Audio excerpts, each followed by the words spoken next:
नमस्कार, LR study में आपका स्वागत है। कल के वीडियो में हमने पढ़ा था अभिवृद्धि एवं विकास से संबंधित महत्वपूर्ण प्रश्न। आज के वीडियो में हम पढ़ेंगे अभिवृद्धि एवं विकास की जो अवस्थाएं होती हैं उनसे जितने भी महत्वपूर्ण क्वेश्चन बनते हैं उन सभी क्वेश्चनों को आज हम इस वीडियो में पढ़ेंगे। तो मेरी आपसे रिक्वेस्ट है कि कल वाला वीडियो और आज वाला वीडियो शुरू से अंत तक आप अवश्य देखें और हमारा ये वीडियो पसंद आए तो लाइक करें, शेयर करें, हमारे चैनल को सब्सक्राइब करें और बेल आइकन को दबाना न भूलें ताकि नोटिफिकेशन सबसे पहले आपको ही मिले। तो आइए चलते हैं क्वेश्चन की तरफ। अभिवृद्धि होती है, अभिवृद्धि होती है, ए नंबर है बाह्य, आंतरिक, नीचे की ओर, ऊपर की ओर। तो अभिवृद्धि होती है बाह्य, जिसको हम देख सकते हैं, मापन कर सकते हैं, वो अभिवृद्धि होती है, बाह्य होती है। क्वेश्चन नंबर 15, बालक के विकास एवं अभिवृद्धि निर्भर करती है। बालक का विकास एवं अभिवृद्धि निर्भर करती है सामाजिक गुणों पर, वंशानुक्रम, शिक्षा पर, उपरोक्त सभी। इसका राइट आंसर होगा उपरोक्त सभी। बालक का विकास एवं अभिवृद्धि सामाजिक गुणों पर भी निर्भर करती है, वंशानुक्रम पर भी निर्भर करती है और शिक्षा पर भी। इसका राइट आंसर होगा द। शैशवावस्था का समय होता है जन्म से 5 वर्ष, 6 से 12 वर्ष, 12 से 18 वर्ष, उपरोक्त सभी। शैशवावस्था का समय होता है जन्म से 5 वर्ष, बाल्यावस्था का होता है 6 से 12 वर्ष, किशोरावस्था का होता है 12 से 18 वर्ष। इसका राइट आंसर होगा option number A. Question number 17, मानव विकास की दूसरी अवस्था है शैशवावस्था, बाल्यावस्था, किशोरावस्था, प्रौढ़ावस्था। तो मानव विकास की दूसरी अवस्था है बाल्यावस्था। पहली अवस्था है शैशवावस्था, दूसरी अवस्था बाल्यावस्था, तीसरी अवस्था है किशोरावस्था। तो इसका राइट ऑप्शन होगा बे, बाल्यावस्था। अगले क्वेश्चन की तरफ चलते हैं। किस अवस्था में नैतिक भावना का अभाव रहता है? किस अवस्था में नैतिक भावना का अभाव रहता है? बाल्यावस्था, किशोरावस्था, प्रौढ़ावस्था, शैशवावस्था। इसका राइट आंसर होगा द। शैशवावस्था में उचित या अनुचित का ज्ञान नहीं होता है। जन्म से 5 वर्ष तक के बच्चे को इन सभी उचित और अनुचित बातों का पता नहीं होता है। तो इसका राइट आंसर होगा शैशवावस्था द। जन्म के समय शिशु में कौन सा संवेग होता है? क्रोध, भय, उत्तेजना, प्रेम। जन्म के समय शिशु में कोई संवेग नहीं होता है, सिर्फ उत्तेजना पाई जाती है। तो इसका राइट आंसर होगा स, उत्तेजना। क्वेश्चन नंबर 20, संवेगों की अभिव्यक्ति में सर्वाधिक परिवर्तन किस अवस्था में होता है? यानी कि संवेग, इमोशन प्रकट करने की जो अवस्था होती है वो कौन सी अवस्था में होता है? सर्वाधिक परिवर्तन किस अवस्था में होता है? बाल्यावस्था, किशोरावस्था, प्रौढ़ावस्था, शैशवावस्था। इसका राइट आंसर होगा बाल्यावस्था। संवेग, इसमें सर्वाधिक परिवर्तन होते हैं।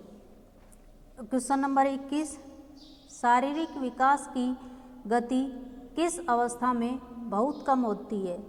बाल्यावस्था, किशोरावस्था, प्रौढ़ावस्था, शैशवावस्था। इसका राइट आंसर होगा बाल्यावस्था। शारीरिक विकास की गति बाल्यावस्था में धीमी होती है, शैशवावस्था में विकास की गति तीव्र होती है, बाल्यावस्था में मंद होती है और किशोरावस्था में फिर से तीव्र हो जाती है। क्वेश्चन नंबर 22, नवजात शिशु में हड्डियों की संख्या होती है 270, 206, 296 और 350।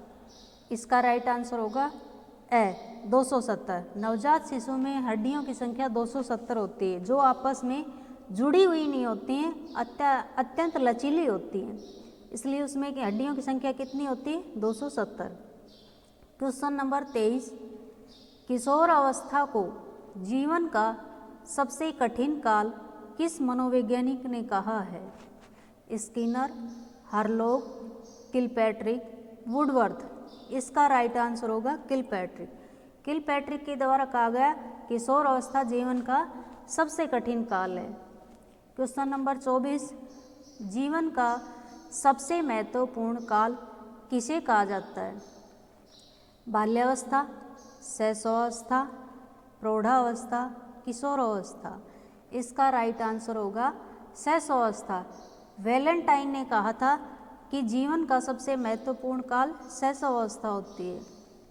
क्वेश्चन नंबर 25, बाल्यावस्था में बालक का व्यक्तित्व होता है अंतर्मुखी, बहिर्मुखी, उभयमुखी, उपरोक्त सभी। इसका राइट आंसर होगा बहिर्मुखी होता है। क्वेश्चन नंबर 26, बालक के विकास की किस अवस्था को सबसे कठिन काल के रूप में जाना जाता है? शैशवावस्था, किशोरावस्था, बाल्यावस्था, उपरोक्त सभी। तो किशोरावस्था को सबसे कठिन काल के रूप में जाना जाता है। क्वेश्चन नंबर 27 की तरफ चलते हैं। किस अवस्था में बालकों में मित्रों की संख्या बढ़ती है? यानी कि किस अवस्था में मित्रों की संख्या सर्वाधिक बढ़ती है? तो किस में बढ़ती है? किशोरावस्था में। इसका राइट आंसर होगा किशोरावस्था। क्वेश्चन नंबर 28, किशोरावस्था के आरंभ होने का वर्ष है 10 वर्ष, 18 वर्ष, 13 वर्ष, 20 वर्ष। इसका राइट ऑप्शन होगा 13 वर्ष। किशोर अवस्था 13 से 18 वर्ष तक होती है, तो आरंभ होने का वर्ष है 13 वर्ष। क्वेश्चन नंबर 29, बाल्यावस्था को जीवन का अनोखा काल किसने कहा है? स्किनर, फ्रायड, थॉर्नडाइक, कार्ल व ब्रुन्स। इसका राइट आंसर होगा कार्ल व ब्रुन्स। सीखने का आदर्श काल किसे कहा जाता है? शैशवावस्था, किशोरावस्था, बाल्यावस्था, प्रौढ़ावस्था। इसका राइट आंसर होगा शैशवावस्था। क्वेश्चन नंबर 31, टोली, दल, समूह की आयु किस अवस्था को कहा जाता है? शैशवावस्था, किशोरावस्था, बाल्यावस्था, प्रौढ़ावस्था। किस अवस्था को कहा जाता है? बाल्यावस्था को टोली, दल, समूह की आयु कहा जाता है। क्वेश्चन नंबर 32, सामाजिक स्वीकृति किस अवस्था को कहा जाता है? शैशवावस्था, किशोरावस्था, बाल्यावस्था, प्रौढ़ावस्था। इसका राइट आंसर होगा किशोरावस्था। क्वेश्चन नंबर 33, मूर्त चिंतन की अवस्था किस अवस्था को कहा जाता है? शैशवावस्था, किशोरावस्था, बाल्यावस्था, उपरोक्त सभी। इसका राइट आंसर होगा बाल्यावस्था। मूर्त यानी कोई चीज़ दिखाई देती है, उसमें जो चीज़ दिखाई देती है वो उस चिंतन करने लग जाता है, वह अवस्था होती है बाल्यावस्था। क्वेश्चन नंबर 34, अनुकरण द्वारा सीखना किस अवस्था को कहा जाता है? शैशवावस्था, किशोरावस्था, बाल्यावस्था, इनमें से कोई नहीं। इसका राइट आंसर होगा शैशवावस्था। शैशवावस्था में बच्चा अनुकरण के द्वारा सीखता है। अनुकरण, जिस प्रकार हम कुछ शब्द बोलते हैं वही शब्द बच्चा दोहराने लगता है। क्वेश्चन नंबर 35, संघर्ष एवं तूफान की अवस्था किसे कहा जाता है? ये कथन स्टैनली हॉल मनोवैज्ञानिक द्वारा दिया गया था कि किशोर अवस्था संघर्ष एवं तूफान की अवस्था कहा जाता है। तो शैशवावस्था, किशोरावस्था, बाल्यावस्था, उपरोक्त सभी। तो इसका राइट आंसर होगा किशोरावस्था। स्टैनली हॉल ने कहा था कि किशोरावस्था संघर्ष एवं तूफान की अवस्था होती है, तो इसका राइट आंसर होगा तो आज हमने पढ़ा अभिवृद्धि एवं विकास की जो अवस्थाएं होती हैं उनसे संबंधित क्वेश्चन पढ़ा। अगर आपको इनमें कुछ डाउट लगे तो आप हमारे नीचे दिए गए कमेंट बॉक्स में कमेंट करके आप अवश्य पूछ सकते हैं। और हमारा ये वीडियो कैसा लगा ये भी आप लिख करके कमेंट्स द्वारा अभिव्यक्त कर सकते हैं।